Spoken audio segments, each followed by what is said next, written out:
Barriers to effective human resource planning. As we have seen, human resource planning is a long process which is involving different kinds of techniques for forecasting human resource. So it is having some kind of barriers.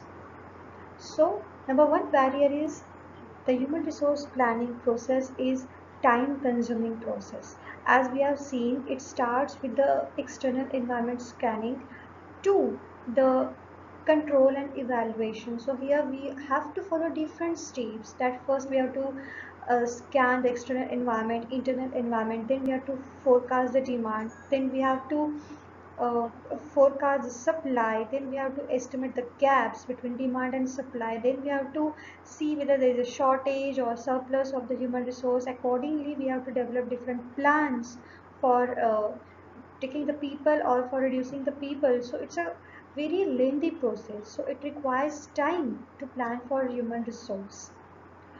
Now another barrier is the process is expensive and it involves estimation. We require help of different experts, then it involves the information gathering. So this whole process is quite expensive. Now another is lack of support of top management. So many times top management is not giving that much importance to human resource planning, because top management always focus on financial planning first. So many times the human resource planning is getting neglected or ignored by the top management, because a priority is given to the financial budget planning. So support from the top management is very essential in human resource planning. And many times top management is having the philosophy or having the principle of reducing the cost. So if top management will uh, target about the cost cutting, then definitely they will not support to the recruitment and selection process. They will always uh, try to manage the work with the existing workforce. Then the support of top level is very essential in proper human resource planning. Now another barrier is insufficient information. So as we already seen that before proper estimation of demand forecasting, we require a lot of information. Information regarding external environment, what the government changes will happen, what changes in laws regarding recruitment selection will happen, what different technological changes will happen. So all this information is required from external environment. Even information is required from the internal environment also. The existing employees information is also required, that what kind of people the organization is having, what kind of skills they are having, whether they are able to handle the new job roles or not. So a lot of information is required to plan for human resource. So if any insufficient information will lead to ineffective human resource planning. Next barrier is wrong perception about human resource practitioner. It is uh, considered that human resource managers are not experts in estimating the demand of human resource.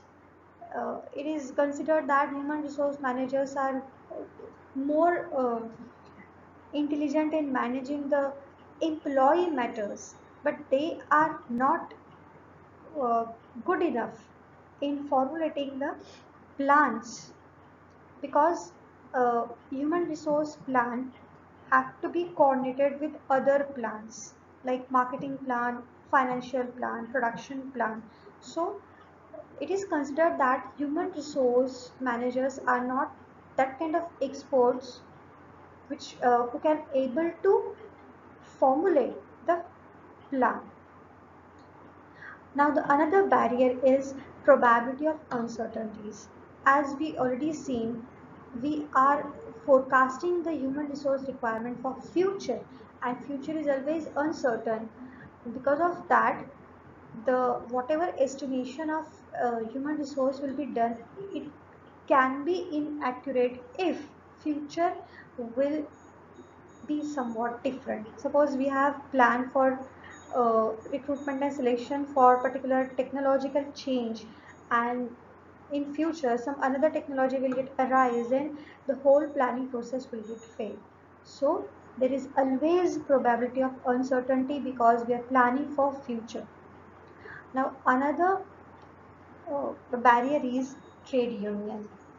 As the human resource planning is about human resource, definitely trade union will have interference in whole human resource planning process.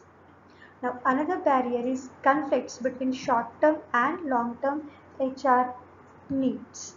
So conflicts between short-term and long-term HR needs means uh, now whether the human resource planning will be short-term or it will be long-term. Suppose for example, if company wants some kind of skilled workers, then whether they will focus on short-term planning, they will recruit and select the people who are having ready-made skills available by paying more salaries, or they will just try to train their existing people for long term, and they will make ready the people within 6 months or 1 year. So there is always conflict between long-term planning and short-term planning. Now, another barrier is conflicts between qualitative and quantitative approaches to HRP. So, conflicts between qualitative and quantitative approaches to HRP means what? Just right now, we have seen different techniques of human resource planning, demand forecasting. So, which forecasting technique to choose? That is one kind of conflict because we are having qualitative also and quantitative also. So which should be selected? So it will depend upon different criteria. Suppose company is planning for promotion, then definitely qualitative approach will be chosen, and if company is planning for diversification, then definitely quantitative approach will be chosen. So there is always a combination of qualitative and quantitative approaches should be used. So this is one barrier, conflicts between which technique to be used for forecasting the demand. And the last barrier is non-involvement of operating managers renders HRP ineffective. So as we already seen, in managerial judgment method, that each departmental head will submit their human resource requirement to top level. So only HR manager cannot complete this human resource planning process individually, because human resource manager don't know what is a need in marketing department, what kind of people they require, how much people they require. They don't know how many vacancies are there in production department and what kind of people, what skill, what experience, what qualification is required for a production department.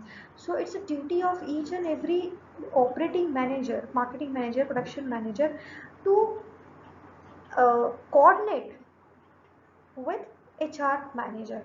So if operating managers will not get involved in HRP process, then HRP process will fail. So these are the barriers of effective human resource planning process. So on the basis of barriers, now these are the guidelines which should be followed for making the human resource planning effective. So number one is integration with organizational plans. So the human resource planning should be integrated with other organizational plans. That is, it should be integrated with financial plan, it should be integrated with marketing plan, it should be integrated with production plan, because ultimately human resource requirement will be based upon marketing plan, production plan, and also it will be based on financial plan, because how many people we can take and what kind of people we can take, what kind of salary we can provide, what will be the investment required for training and development, everything depends upon financial budget. So the human resource planning process should always be integrated with other organizational plans. Now another guideline is period of human resource planning. So human resource planning period is also very important, because if the time duration will be less, then more accurate estimation can be done. Say for example, if we are planning for 6 months, then we can estimate more accurately for 6 months than 12 months. So period of human resource planning is also very important. Then another guideline is support of top management. As just we have seen in barrier that many times the top management focus more on financial planning and less on human resource planning, so support from top management is very essential. Now another is because what happens in support of top management, very many times we, as we already seen, that human resource is only the unique resource that differentiate from one competitor to another competitor. So company should always have talent in an organization, but having talent and maintaining talent requires investment, because proper salary should be given, proper benefits should be given, then only talented people will retain in an organization. So investment is required. So if top management are ready to invest in human resource, then only human resource planning will be effective. So another guideline is proper organization. So human resource planning should be properly organized, because we have seen there are a lot of activities involved in human resource planning.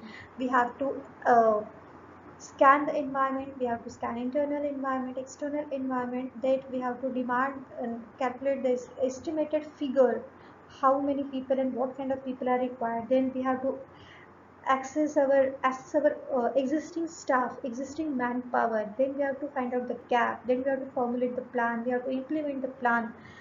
So there is a lot of activities involved, so systematic uh, process is required for the effective human resource planning. Now another guideline is involvement of operating managers. As we have already seen that the exact kind number of people and exact kind of people requirement is more accurately given by the operating managers. For example, only marketing manager can give how many salesmen they require and what are the qualities and skills required in that salesman. So operating manager involvement is very essential. Now another factor is efficient and reliable information system. As we have seen, a lot of information is required for effective human resource planning. So there should be efficient and reliable information system. Whatever information is collected, it should be accurate, it should be relative to the matter in hand, and it should be efficient. Now another guideline or another factor is balanced approach between qualitative and quantitative techniques of human resource planning. So as we have seen, there are a lot of techniques in qualitative and quantitative, and only qualitative will not be sufficient, only quantitative will not be sufficient, because company always want right amount of people, the right quality. So there should be always combined approach of qualitative and quantitative to find out the right kind of people and right number of people in an organization.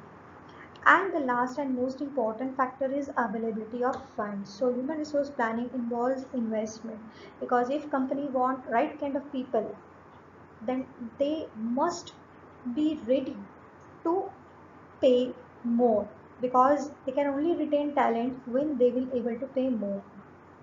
So availability of fund is very essential for effective human resource planning. So here we have completed human resource planning process. Thank you.